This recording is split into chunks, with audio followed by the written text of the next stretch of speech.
dhammaanba dadweynaha isugu yimid madashatan aynu ku qabanayno shirka jaraa'id ee ka socda galbeedka waqooyiga hawdka ama oogada hargeysa madax dhaqameed iyo waayeel iyo waxgarad iyo siyaasiyiin iyo dhalinyaro iyo haween waxaan idinku salaamayaa asalaamu calaykum waraxmatullaahi wabarakaatu. runtii qadiyadda maanta halkan aynu isugu nimid waa haddaynu qeexno waxay daaran tahay oo ay ku tacalluqdaa waxa weeye waa qarankan arrimihiisii ugu waaweynaa masiiriga ahaa waxa weeye waa dhowr qodob. dhowrkaa qodob waxay kala yihiin kow dhulka xeebta waqooyiga hargeysa ee gobolka maroodijeex ee muddo dheer shacbigu uu yacni xuquuqdiisa ku la'aa oo aan xadkiisa iyo xurmadiisa la garan waayahay oo yacnihii maanta aynu u fadhinno in la fasaxo oo lagala qaado xayiraadda waa qodob oo aynu muddo dheer u samraynay oo aynu kacdoon shacbi xataa hore uga samaynay oo kacdoonkaa shacbi ogolaaftay xukuumadda tan ka horreysay ee sharafta lahayd sharaf baabay xukuumaddaasi yeelanaysa. waxa kacdoonkaa shacbi uga kacay oo tumihii ugu waaweynaa bay ka mid ahayd cunsuriyadda yacni goobaha gobolka maroodijeex inuu xeeb yeesho ha yeeshee taasi waa qodob oo waa qodobka dhulka. qodobka labaad waa madax dhaqameedkii aanu nabadda u durinay iyo inamadii dirawali tahay baabuurta u waday ee markii kacdoonka shacabu ka dhacay waqooyiga goobta hadayta loo yaqaano raggii ku gurmada madax dhaqameedka inamadooda qoryaha ka soo guraayey ee ilaa maanta xabisan ee loo haysto shiftanimada lagu masabiday ayaa iyadana in ooda laga qaadayto waa qodobka labaad. waa qodobka saddexaad ceel garde waxba ku noqon maayo maantaanu baxaya haddii alla ka dhigo gobolka saaxib iyo magaaladii madaxiisa caasimadda berbera. tan iyo intii ay xukuumadda madaxweyne siiraaye qabsatay dalka cidda qudha ee la cunsuriyadaynayo cidda la baabiinayo iyo cidda la wiiqayaaba subeer awal ma dhaafsiisna badanaaba iyadoo la xusi karo inay reeraha kalena nala qabaan oo walaalaheen araba la soo aynu ognahay dhacdooyinkii meesha ka dhacay. cid walba maanta sidaasaa ay dhaawac muujin u haysataa ayna u haysano somalilan galbeed iyo bari midnaba mabad qabto maanta. maalintii madaxweyne riyaale uu ku wareejinayey madaxweyne axmed maxamed maxamuud siiraayo waxaa kugu wareejinayaa buu yidhi dal mida iyo dad mida. maanta waynu arkaynaa halkaynu marayno isaga sheekayn bayno. run ahaantii waxaa xusid badan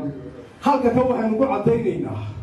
haddaynu beesha subeer awal lahay khaasatan maanta reerka sacad muuse halkan fadhiya. sacad muuse ma kaco hadduu kacona ma fadhiisto hadduu kacona way adkaanaysaa oo aad loo adkaanaysaa inay fadhiistaan. adigu ragga qaarkii waxaanu yidhi bal horta aynu hordhac ka dhigno oo aynu bal misashkeena gudbinno oo aynu si sidii nidaamadu ahaan jira waan warbaahinta inaga daaya ayaynu ku tashan oo aynu foorkafoor ula hadalno oo waxaynu tabanayno aynu xalkeeda ka raadino xukuumaddii. xukuumaddii waynu u badi furtay oo waata si asluubaysan baynu u dhammaysan lahay oo waxaynu u dhammaysan lahay xafiis to xafiis oo aynu foorkafoor u hor fadhiisanno. halkaasay ka dhacday maalintii hore ee 800 oo kale ay isku yimaadeen. maalintii aynu halkaa isugu nimid ergaa laynoogu yimido xukuumaddu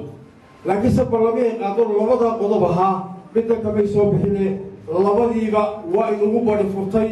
wax alla waxay ka qabatayna ma jirto. go-aankeennuna wuxuu noqonaya insha allahu bismillaahi kariim inaanu waxba inoo xidhnayn. wax alla wax inoo xidhnay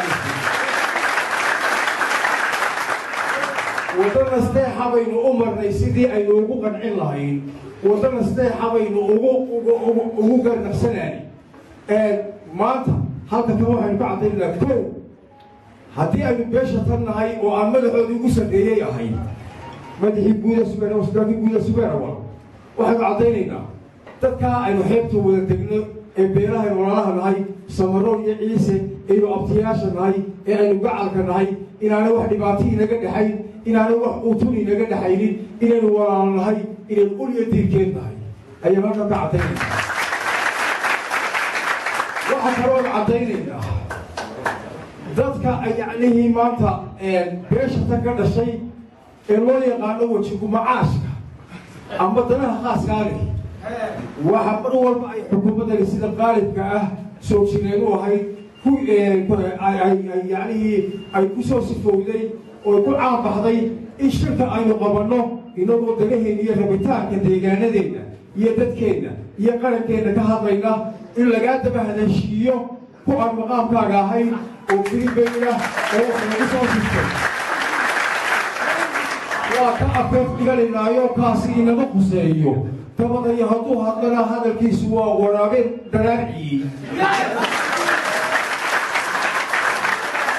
looma baahne halkii inta yada calooshu shaqaystaa uu ka yahay laga soo siiyaa kula noqdo wax inaga inoogu jawaabi haddii uu laakiinse doonayo maanta talada reerku meel bay taallaa talada ummaddani meel bay taallaa guri bay taallaa gurigii salaadiinta subeera walbaahaga ku yaalla waa ninka wax isla hayo annaga yaa t v-na lagu kaasoo garaysane haad burhaanag golol mawtaa waxaanu aad iyo aada uga xunnahay in maanta rawiiqaya nabadgelyadii oo taa aan ku leeyahay maanta ilaahay way naga xaanaantinimey dhiig islaam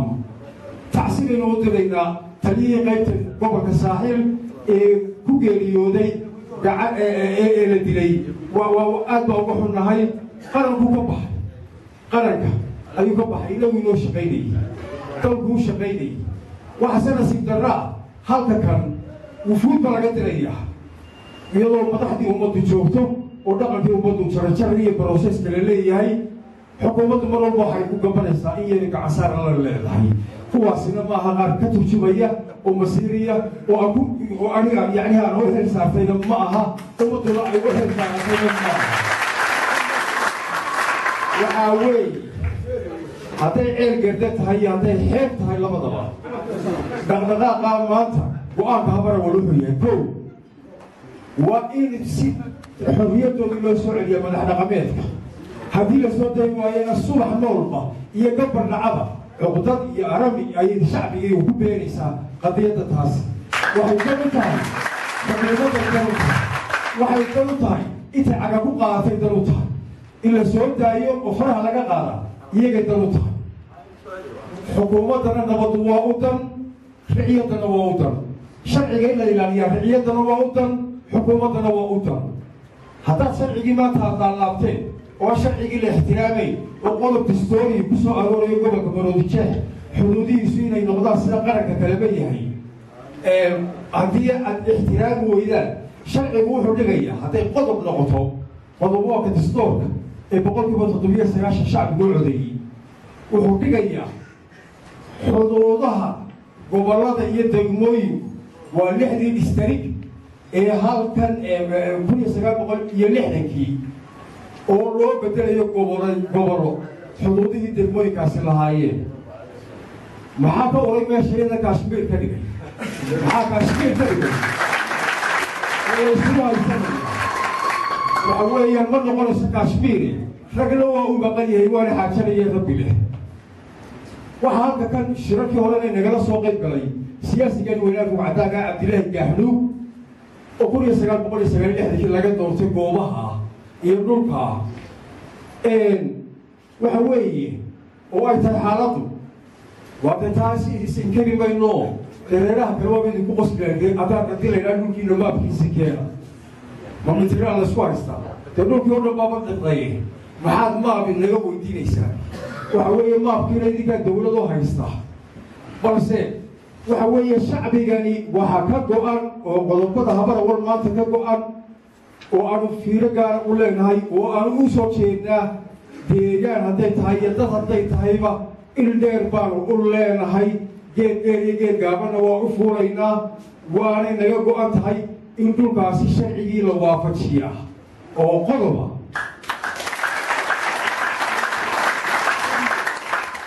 وقضب كاسي هل كاسو يانا قضب كان بعد إن رجل سيدا يانا وانا نيقو أنت إنت هذا كسو بتبوع أن كسو تدبوع نحط دلوقتي وشيدة فري واحد على ترطوا إلها وحسأل إن شاء الله بسم الله الكريم شعبي القوة قليلنا والباق عرسوا لنا بداية تبدأ شعبي ترضينا لها ترضي ضواتها وعدها والله هذا كعدها إنه وقوها برمينه وشوفوا معاش ما لقى صوت بطيرة وقوها برمينه تنايست لقى صوت بطيرة وقوها برمينه وشوفين مينه واش شقيسانينا waxay talo noqotay tani noqotana bal walba waa fasaranayna xukuumaduna hadii ay yaani maanta arintaasi si degdeg ah wax uga qaba weydo karis xul iyana wax ku la